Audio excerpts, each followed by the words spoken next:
தன்னலம் கருதாத தகைமையாளர், எளிமையின் பிறப்பிடமாய் மக்கள் நலனே நோக்கமென வாழும் அரசியலாளர், நேர்மையாலும் கொண்ட கொள்கையாலும் கடின உழைப்பாலும் உயர்ந்த உன்னத மனிதர், மக்களை நேசிக்கும் மக்களால் உளமாற நேசிக்கப்படும் மனித நேயமிக்க பண்பாளர், மத நல்லிணக்கத்திற்கு பாடுபடும் செயல் வீரர், செஞ்சி தந்த பெருமகன், தமிழக சிறுபான்மையினர் நலன் மற்றும் வெளிநாடு வாழ் தமிழர் நலத்துறை அமைச்சர் மாண்புமிகு செஞ்சி மஸ்தான் அவர்களை விழா பேருரை வழங்க வருமாறு அன்போடு அழைக்கிறோம்.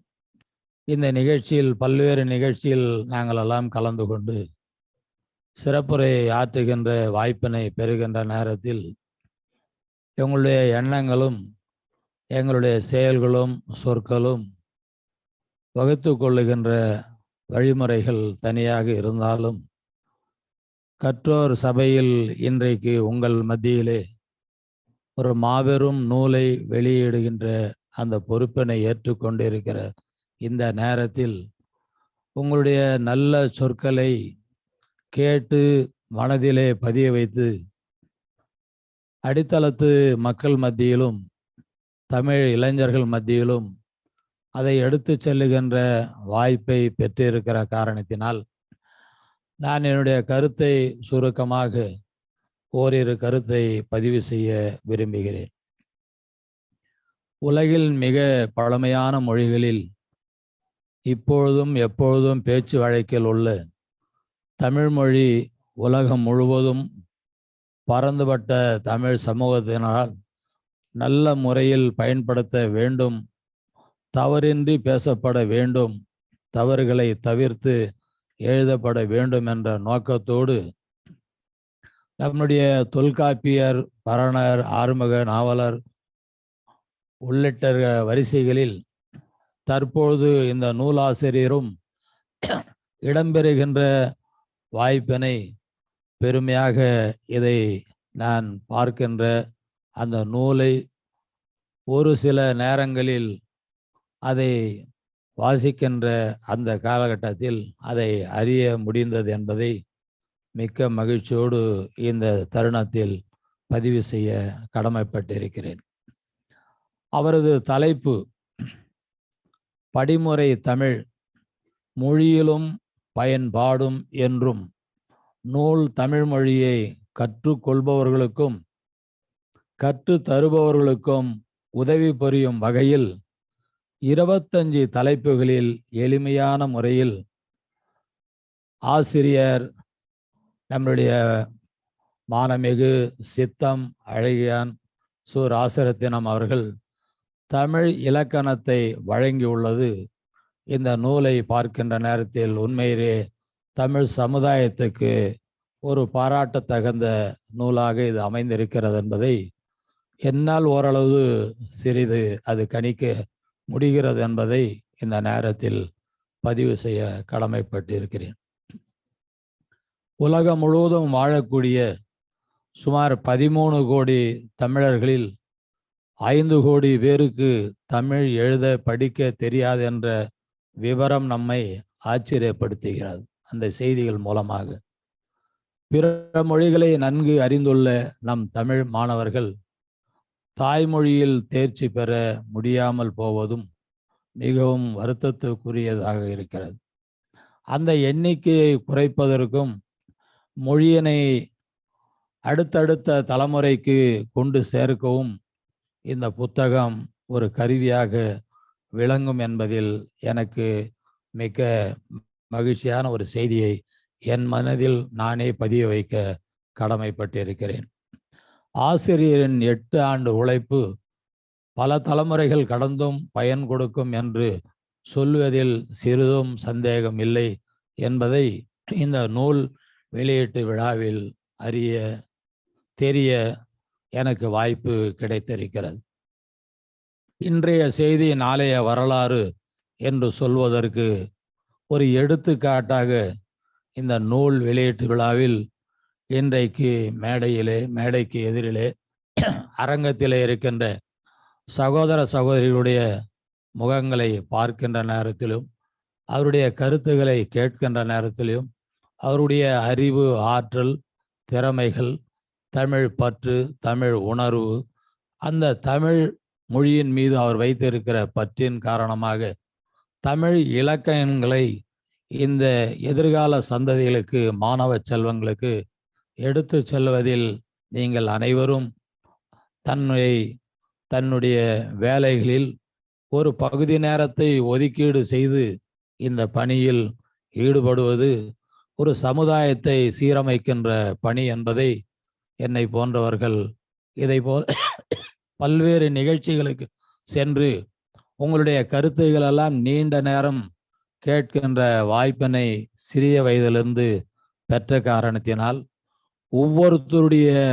சொல்லும் செயலும் உங்களுடைய எண்ணங்களை எல்லாம் இந்த தமிழ் மொழிக்காக, தமிழ் இனத்துக்காக, தமிழர்களுடைய உரிமைகளை பெறுவதற்காக, தமிழ் மொழியின் இலக்கணத்தை மற்றவர்கள் அறிந்து கொள்வதற்காக உங்களால் முடிந்த அந்த கடுமையான உழைப்பு, அதன் மூலமாக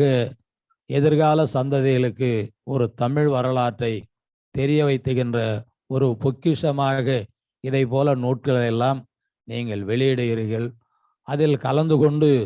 பல்வேறு நூட்களில் பெறுகின்ற ஒரு நூற்றுக்கணக்கான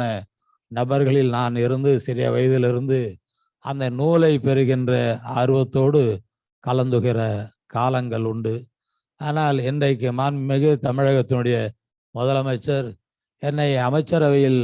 ஒரு பொறுப்பினை வகித்து புதியதாக ஒரு துறையை உருவாக்கி சிறுபான்மை நலன் மற்றும் வக்ஃப் வாரியத்தினுடைய அமைச்சராகும், அதையும் கடந்து உலகமெங்கும் வாழுகின்ற தமிழர்களுடைய நலன் சார்ந்த துறையாக அந்த துறைக்கு புதிய பொறுப்பினை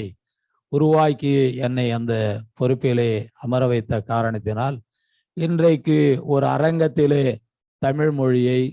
ஒரு செய்திகளை கேட்கின்ற வாய்ப்பை பெற்றவன் உலகம் முழுவதும் உள்ள தமிழர்களெல்லாம் உணர்வுகளோடு தொலைபேசியில், காணொளி மூலமாக தொடர்பு கொண்டு அந்த தமிழ் இனத்தின் அந்த உணர்வுகளை, தமிழுடைய பண்பாட்டுகளை, கலாச்சாரத்தை, இலக்கியத்தை, இலக்கணத்தை எல்லாம் அவர்கள் வெளிநாட்டிலிருந்து அந்த செய்திகளை எங்களோடு பகிர்ந்து கொள்ளுகின்ற நேரத்தில் உண்மையிலே அது ஒரு மாபெரும் வாய்ப்பாக நான் கருதுகின்ற ஒரு சூழ்நிலையை இந்த ஓராண்டு காலத்தில் பெற்றிருக்கிறேன். கொரோனா காலம் என்பதால் யாரும் ஒருவரை ஒருவர் சந்தித்து பேசுகின்ற வாய்ப்பு இல்லை என்றாலும் மாண்புமிகு முதலமைச்சர் சொல்வதை போல கடல்தான் நம்மளை பிரித்து இருக்கிறது, தமிழ் உள்ளங்கள் ஒன்றாக தான் இணைத்திருக்கிறது என்று உலகம் முழுவதும் வாழுகின்ற தமிழர்களுடைய எண்ணங்களை, அவருடைய மகிழ்ச்சியான செய்திகளையும், அவர்கள் அங்கே இருக்கின்ற நிலைகளும், அவர்களுடைய பிள்ளைகள் தமிழ் கற்க வேண்டும்,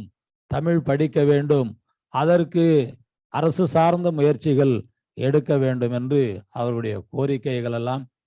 மாண்புமிகு முதலமைச்சரிடத்திலே எடுத்து சென்ற காரணத்தினால் அவரும் அதில் முழுமையாக அதில் ஈடுபாடு இருக்கின்ற காரணத்தினால் இங்கே வெளிநாடு வாழ்கின்ற தமிழர்களுக்கு ஒரு நல வாரியத்தை அமைத்து அதன் மூலமாக அங்கே பணியாற்றக்கூடிய ஆசிரியர்களை தமிழக அரசு சார்பாக கௌரவிக்க வேண்டும். அந்த இளைஞர்கள் தமிழ் படிக்கின்ற, தமிழ் கற்றுக்கொள்ளுகின்ற வாய்ப்பினை பெறுவதற்கு அரசு சார்ந்த முயற்சிகள் இருக்க வேண்டும் என்று மாண்புமிகு முதலமைச்சர் அவர்களும் அந்த வாரியத்தின் மூலமாக இன்னும் ஓரிரு நாட்களில் மகிழ்ச்சியான பல்வேறு நலத்திட்டங்கள் உள்ளடங்கி அதை வழங்கி இருக்கிறார்கள். நம்முடைய தமிழ் சகோதரர்கள் தன்னுடைய வாழ்வாதாரத்தை உயர்த்திக் கொள்வதற்காக, தன்னுடைய குடும்பத்தை காப்பாற்றுவதற்காக பல்வேறு காலகட்டங்களில் வெளிநாடு சென்று பிழைக்க சென்ற சகோதரர்களுக்கு பாதுகாப்பான சட்ட திட்டங்களை வகுத்து